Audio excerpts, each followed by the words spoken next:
Bring my laser!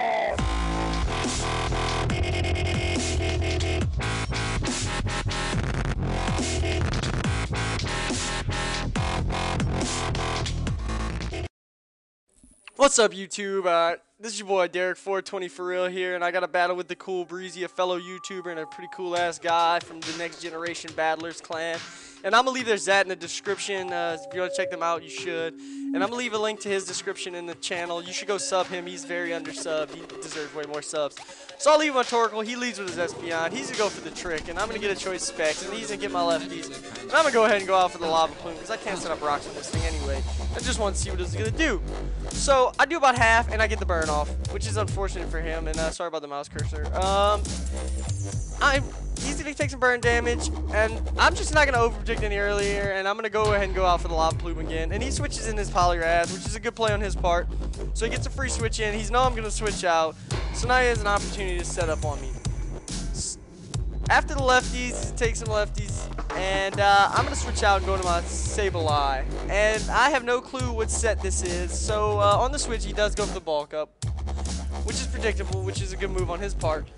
Now, I got my Sableye in, and I know I can live one of his attacks, because I think I'm max HP, if I do recall right.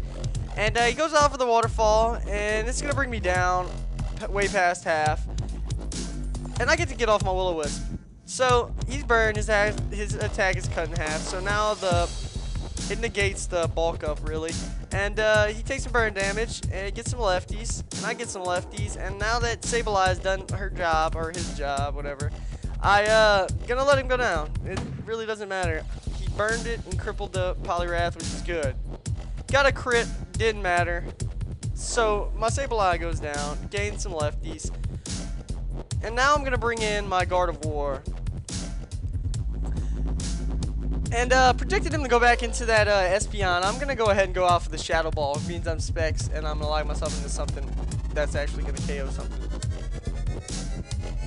And like predicted, the Espeon comes in, and I KO it with the Shadow Ball. So now, he goes into Diesel, which is his Floatzel, and I'm going to go ahead and switch out into my Torkoal. Because I know he has a move that was super effective against Guard of War if he wants to bring it out on my Guard of War, because I know it's faster. So he goes for the Crunch, which isn't very effective, and I know this thing's coming in. I'm going to set up Rock, so. And being some specs, thanks to that trick, I'm locked in a Stealth Rock. So now I'm going to have to switch out again. But, he gets some burn damage. I'm going to go back into my Guard of War to trace his Water Absorb ability. And he's going for the bulk up again, like predicted. So I am faster, I think.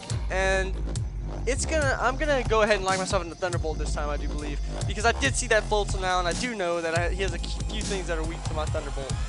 And he goes into Chester, which is a Pure Chusu, I do believe, and this thing, it's not very effective on this thing, but because I'm specs, it's going to do a good amount of damage, and I don't think this thing can touch me, so I just stay in. And he goes for the Charge Beam, which is good, but it doesn't do crap, and I'm going to go for the Thunderbolt, which is going to bring him down to KO range in the red.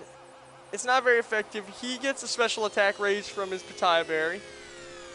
And I'm going to go ahead and go, he's going to go for the Thunderbolt, which really isn't going to do much. But it's going to bring me down to like 100.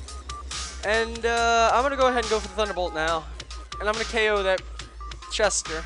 And down goes Chester. So I'm looking good now. And in comes Gobi. And I can't touch it with the T-Bolt. So I'm going to go ahead and get out of there. And I'm going to go into my Torkoal. As he sets up rocks, for sure.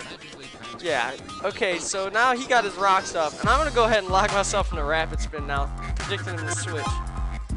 And he does that. And he goes into Bulldozer, which is his Shelgon. And before this battle, I've never battled a Shelgon in my life. So I didn't know what the hell what to do to this thing, honestly. So now that I lock myself in a Rapid Spin, I got to get out of there. And I'm going to go back into my Guard of War. See what kind of ability he has, Rockhead, and he goes for Iron Defense, predicting me to switch, I guess.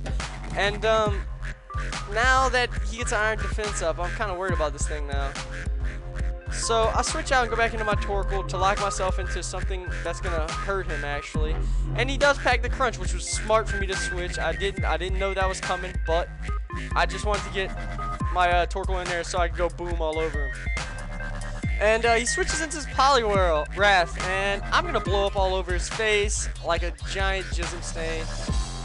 And down goes Poliwrath. So we're looking good now. And I hope y'all like the music, by the way. Some Ganja White Night, Strawberry Cough, I do believe is the song's name. So I go into my Floatzel, predicting him to go into that Sand Slash. So now I know he's gonna switch. So now I'm gonna take his opportunity to set up, and I'm gonna go ahead and go for the bulk up. He switches out, brings in his Floatzel, his own Floatzel. I hope I'm faster, but he goes for the Crunch, which isn't gonna do nothing. So now I get the defense fall, and I go for the return, which is gonna KO because I am Life Orbed, and after a bulk up, I'm a monster in the NU tier. Down goes the Floatzel, so we're looking good, and in comes Bulldozer, and I'm like, I think I got something for that, and I go for the Ice Punch. So that's gonna do a hell of an amount of damage, but it's not gonna KO because it's a bulky Pokemon. So he goes to the Double Edge on me, which I do believe is gonna KO me at 139.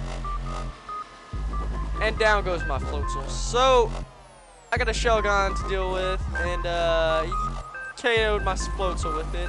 So in comes my choice man, Tauros, and I'm gonna get the Intimidate off, and I'm gonna go ahead and lock myself in a Double Edge. I just wanted something that would hit the Sand Slash that's coming in next, and in comes the Sand Slash, which is his last Pokemon, and I'm gonna go ahead and Double Edge on it, which is gonna do a great amount of damage, but it's not gonna KO. So he has an opportunity to get off a hit on me, and I do believe I have 2 other Pokemon left, or maybe 3, I'm not sure. He goes for the Brick Break, and I'm at 199, and it doesn't KO me. So that's a good thing, and I live with 21, but the Double Edge is going to kill me off, and we're going to have a double down for the game. So that was a great game, TheCoolBreezey. Y'all guys, check him out. Give my video a thumbs up if you liked it. Make sure to go sub him. He's very undersubbed. He needs more subs, and he deserves it. So y'all have a good day, you two.